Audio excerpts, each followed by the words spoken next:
Welcome to the Startup Funding Espresso. I'm Halti Martin, where we talk about how to raise funding and invest in startups and the time it takes to drink an espresso. If you have a question about startup funding or investing, please go to the website, startupfundingespresso.com, and type in your question into the chat bot in the lower right corner to receive an answer. I hope you enjoy this episode.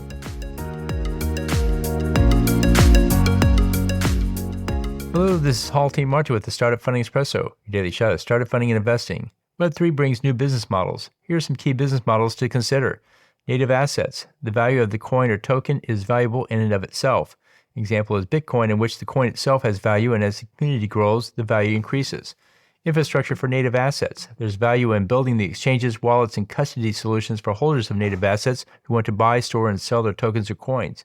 Payment tokens. The holders of tokens who want to buy and sell their tokens with others. This requires exchanges and platforms that create a marketplace for those transactions. Token as a security. The token represents the equity ownership of an entity that generates revenue or other value. Transaction fees for token activity. Similar to most token models, the fintech models, the receiver uses a transaction fee for buying and selling tokens.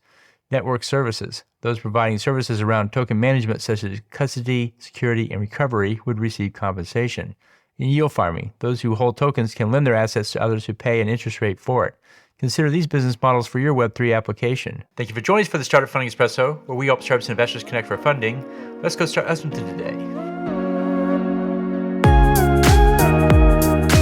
Halti Martin is the director of Investor Connect, which is a 501c3 nonprofit dedicated to the education of investors for early stage funding. All opinions expressed by Hall and podcast guests are solely their own opinions and do not reflect the opinion of Investor Connect. This podcast is for informational purposes only and should not be relied upon as a basis for investment decisions.